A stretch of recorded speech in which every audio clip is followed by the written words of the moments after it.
Welcome to Jammu University update. आज की सबसे बड़ी खबर आ रही है क्लस्टर यूनिवर्सिटी ऑफ जम्मू की। यहाँ पे इन्होंने एक और नोटिफिकेशन निकाला है और पैटर्न ऑफ एग्ज़ाम बता दिया होगा कि किन किन सेमेस्टर के एग्ज़ाम होंगे। तो आइए वीडियो शुरू करने से पहले मैं जितने भी व्यूअर्स हैं मैं सबको बोलूँगा कि मेरे जम्मू यूनिवर्सिटी अपडेट के चैनल को सब्सक्राइब कीजिए।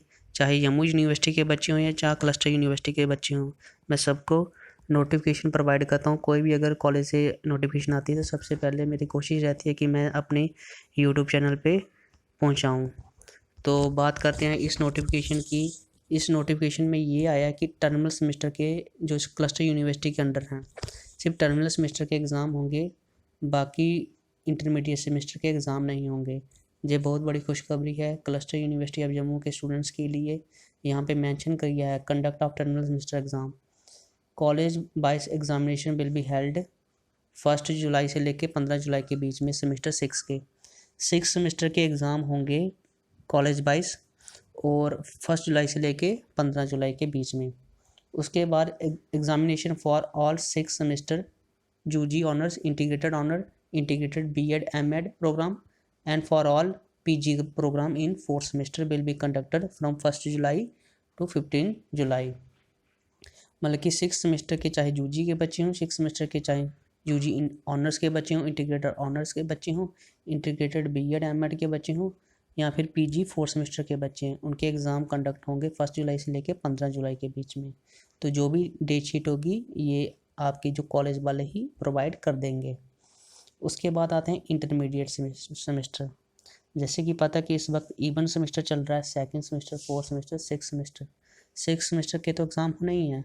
अब जो इंटरमीडिएट सिस्टम है 2nd और 4th सेमेस्टर, उनके लिए क्या है?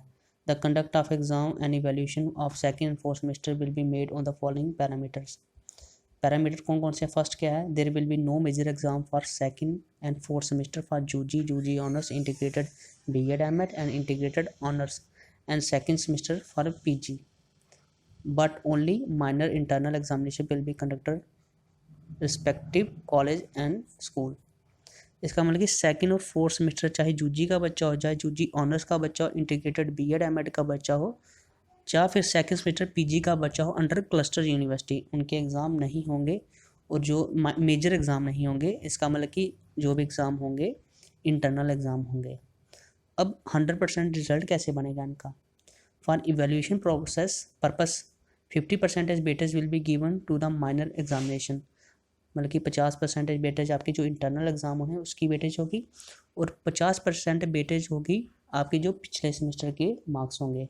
जैसे कि कोई 2nd सेमेस्टर का बच्चा है उसके 1st सेमेस्टर के 50% उठाएंगे, कोई 4th सेमेस्टर का बच्चा है तो उसके 3rd सेमेस्टर के मार्क्स उठाएंगे। तो ऐसे ही आपका 100% रिजल्ट बनेगा। बट यहाँ पे एक कंडीशन है कि आपका बैकलॉग नहीं होना चाहिए। मान लेते हैं कोई 2nd सेमेस्टर का बच्चा है, अगर 1st सेमेस्टर का कोई बैकलॉग है तो उसका रिजल्ट 100% नहीं बनेगा, क्योंकि 1st सेमेस्टर का बैकलॉग है तो 100 उसके 50% नहीं ऐड अप होंगे।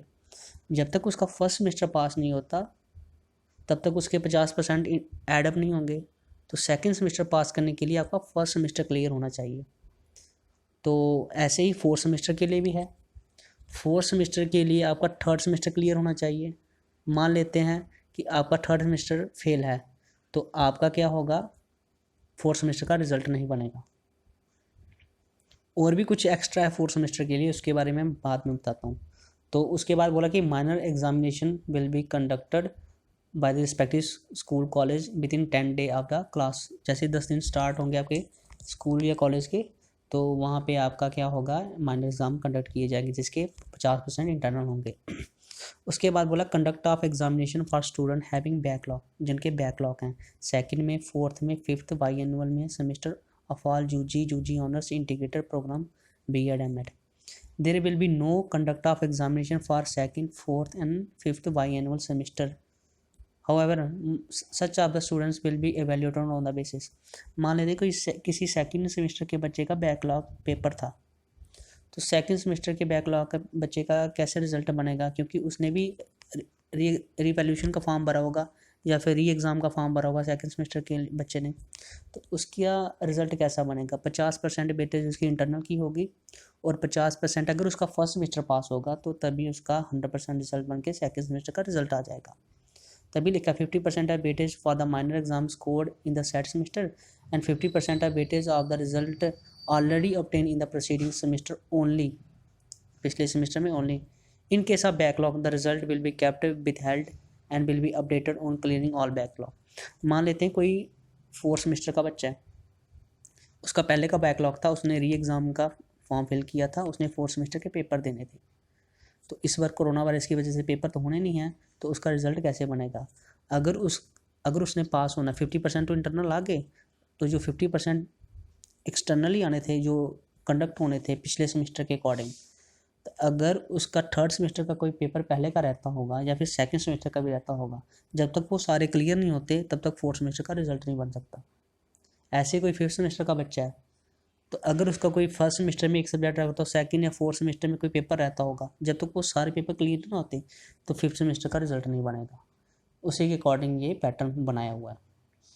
तो उसके बाद आया conduct of examination for the student having backlog in 2nd semester. 2nd semester के लिए क्या बैकलॉग के लिए क्या वो उन्होंने रखा हुआ है। There will be no conduct of examination for 2nd semester of all PG programme, BEd और साथ ही साथ एमएड प्रोग्राम। तो इनके लिए कैसे रिज़ल्ट बनेगा? 50% वेटेज जो इंटरनल मार्क्स की आ जाएगी, क्योंकि 2nd सेमेस्टर का रिजल्ट बनाना है तो 50% वेटेज तो इंटरनली आनी ही आनी है। तो 50% वेटेज तो 1st सेमेस्टर के अकॉर्डिंग आनी चाहिए, क्योंकि 2nd सेमेस्टर का रिजल्ट है तो 1st सेमेस्टर के अकॉर्डिंग आनी चाहिए। 50% as a weightage of the result will be prepared 50% as a weightage of the result in the proceeding semester only. जो पिछला सेमेस्टर रिजल्ट होगा उसका 50% वेटेज होगा। इन केस ऑफ बैकलॉग, अगर 1st सेमेस्टर में उसका फेल हो गया होगा, बैकलॉग होगा किसी सब्जेक्ट में, the result will be kept withheld and will be updated on clearing all the backlog. जब तक उसके बैकलॉग के एग्ज़ाम क्लियर नहीं होते तब तक 2nd सेमेस्टर का रिजल्ट नहीं आएगा। यही चीज़ मैं आपको बताना चाह रहा हूँ। उसके बाद ये पैटर्न आ गया, वही मैं पिछले वीडियो में बताया था कि 1st यूनिट से कुछ क्वेश्चन आएंगे, बाकी जो रिमेनिंग यूनिट होंगे उसमें क्वेश्चन आएंगे, इंटरनल चॉइस होगी ऐसे वैसे। तो ये चीज़ें ऐसी हैं, ऐसे 6th सेमेस्टर 4th सेमेस्टर के लिए भी है।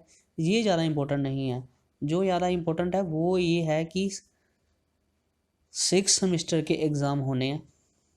और रही बात 2nd और 4th सेमेस्टर की, 2nd सेमेस्टर का रिजल्ट तभी बनेगा, 50% तो इंटरनली मिल ही रहा है कॉलेज से, और 50% का जो वेटेज होगी वो 2nd सेमेस्टर को तभी मिलेगी जब तक उसका 1st सेमेस्टर का पास नहीं होगा। उसी के साथ कोई 4th सेमेस्टर का बच्चा है, तो 4th सेमेस्टर का 50% को उसको इंटरनली कॉलेज से मिल तो रहा है, तो जो 50% जो पिछले सेमेस्टर से तभी मिलेगा जब तक उसके पिछले सारे सेमेस्टर क्लियर नहीं हो जाते। तो ये इन्होंने एक ऐसा पैटर्न बना दिया है एग्ज़ाम कंडक्ट करने का। आई होप ये आपको समझ आ गया हो। अगर समझ नहीं आए तो वीडियो को बार बार सुनना, नहीं तो इसकी ऑफिशियल वेबसाइट जो क्लस्टर यूनिवर्सिटी है वहाँ से आप देख लेना। Thank you. वीडियो अच्छी लगे तो शेयर करना, अपने जितने भी स्टूडेंट्स हैं, आपके जितने भी फ्रेंड्स हैं सबको शेयर करना, और मेरे चैनल को सब्सक्राइब ज़रूर करना। आगे जितने भी फ्यूचर में अपडेट होंगी सबसे पहले मैं कोशिश करूँगा कि आपके पास ही पहुँचे। Thank you.